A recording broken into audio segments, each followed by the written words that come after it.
Good morning प्यारे बच्चों। 10th class अज आप ट्रांसलेशन करांगे फ्रॉम इंग्लिश टू पंजाबी उन्हां 4 चैप्टर्स की जो तुहाडे पेपर्स दे विच आने हैं।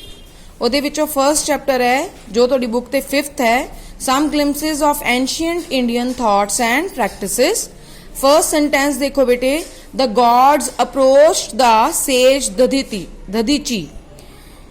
देवते ऋषि दधीची कोल पहुंचे। अप्रोच्ड सी सेकंड फॉर्म सी पहुंचे। Second, Dadhichi took no time in laying down his life. Dadhichi ने अपने प्राणा दा बलिदान देन लई बिल्कुल देर नहीं लगाई या बिल्कुल भी नहीं सोचा। Eat only after you have shared your meal with others. भोजन उदों करो जदों तुसी अपना भोजन होर व्यक्तियां विच वंड लिया है। A well-known sage named Ashtavakar was also invited to this meeting.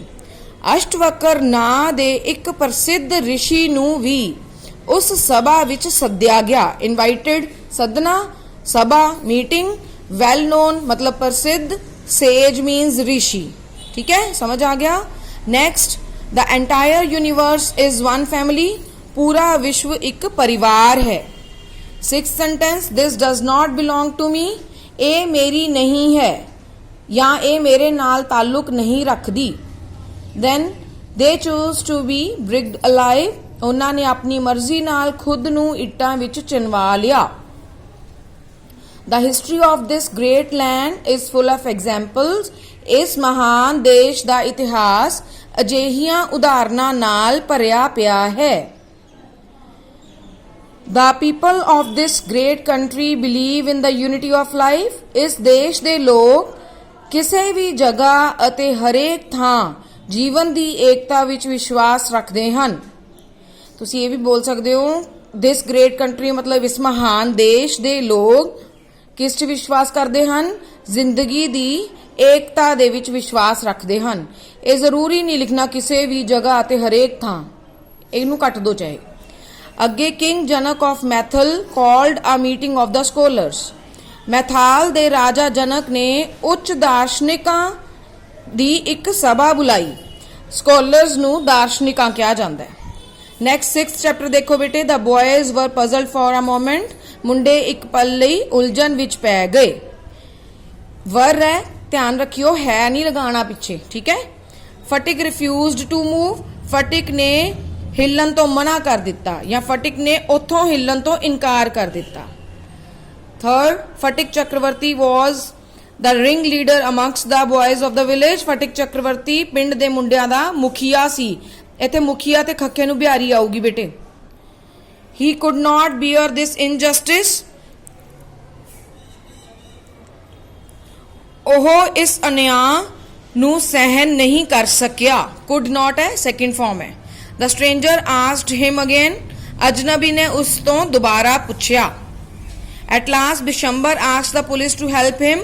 आखिर विच बिशंबर ने पुलिस नू उन्हां दी मदद करन लई कहा। One day Phatik lost his lesson book. एक दिन फटिक ने अपनी पाठ पुस्तक गवा दिती भी लिख सकते हो, या फटिक अपनी पाठ पुस्तक गवा बैठा, दोनों हो सकते हैं। 8th sentence, the next morning Phatik was nowhere to be found. Was दो बारी नहीं आना बेटे, इतने वॉज कट कर लो। अगली सवेर फटिक किते भी नजर ना आया।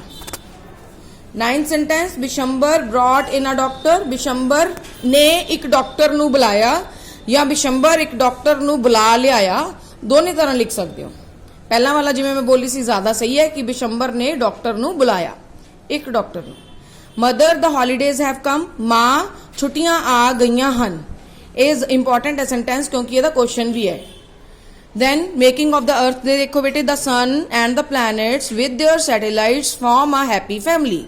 सूरज अते उसदे ग्रह अपने अपने उपग्रहां समेत एक खुशहाल परिवार बनाउंदे हन। खुशहाल, ठीक है। Then second, at night you see thousands of stars in the sky.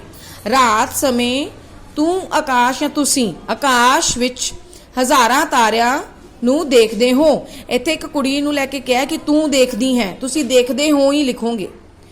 The real stars are like our sun, असली तारे साडे सूरज वांग हुंदे हन। So the earth started to cool, इस तरह धरती ठंडी होनी शुरू हो गई। Stars twinkle planets do not, तारे टिमटिमाउंदे हन पर ग्रह नहीं। Can you distinguish between a planet and star, की तुसी एक ग्रह अते एक तारे विच फर्क कर सकते हो? सकते हो ही लिखोगे पुत। The moon is called a satellite of the earth, चंद नूं धरती दा उपग्रह कहा जाता है। Our earth belongs to the family of the sun, साडी धरती सूरज दे परिवार सौर मंडल नाल संबंध रखती है। टिप्पी पा लो सस्से दे उपर। In reality our sun itself is a star, असल दे विच साडा सूरज खुद एक तारा है। We think the earth is very big, असी सोचते हाँ कि धरती बहुत वड्डी है। ये तुहाडा 7th चैप्टर सी बेटे। Then rule of the road दे देखो, you may not think so, हो सकता है तुसी इस तरह ना सोचो। तरह दे हाहा आऊगा पैर च। I am going to walk where I like, मैं जिथे चाहां उत्थे चलूंगा, जिथे मैं चाहती हाँ उत्थे चलांगी, सेम गल है। ये पंजाबी की प्रिंटिंग थोड़ी बहुत मिस्टेक्स है बेटे। He was obviously a well intentioned person, ओ आदमी निरसंदेह, ऑब्वियसली मतलब बिना किसी संदेह तो दिल दा चंगा सी लगाया क्योंकि वॉज लग्या सी। We must be judicious mixture of both, सानू इन्हां दोहां दा समझदारी वाला मिश्रण बनना होवेगा या बनना चाहिदा है, होना चाहिदा है। होना चाहिदा भी लिख सकते हो, मिश्रण होना चाहिदा है। होवेगा ते तां मस्ट दे कोई बनदा नहीं, होना चाहिदा है लिख लो। The great moments of heroism, बहादरी जां बलिदान दे मौके आर रेयर मतलब कदी कदी ही आउंदे हन। I hope my friend in the railway carriage will reflect on this, मैनू आस है कि रेल दे डिब्बे वाला मेरा मित्र इस गल ते विचार करेगा। You have liberty to laugh at me, तुहानू मेरा मजाक उड़ाउण दी आज़ादी है या तुहानू आज़ादी है कि तुसी मेरा मजाक उड़ाओ। Liberty is not a personal affair, ए इंपॉर्टेंट है sentence, only but a social contract. स्वतंत्रता मात्र एक निजी विषय नहीं है, पर्सनल अफेयर मतलब निजी विषय, बट अ सोशल कॉन्ट्रैक्ट मतलब समाजिक समझौता, पर ए एक समाजिक समझौता हुंदा है। We have got liberty now, सानू हुण स्वतंत्रता मिल गई है। जदों हैव हुंदा है मतलब साडे कोलों चीज हैगी है। I may be as free as I like, मैं जिस तरह चाहां स्वतंत्र व्यवहार कर सकदा हाँ। सो बेटा these are the sentences of your retranslation. Thank you so much everyone and keep subscribing to get the videos for your final papers. Thank you.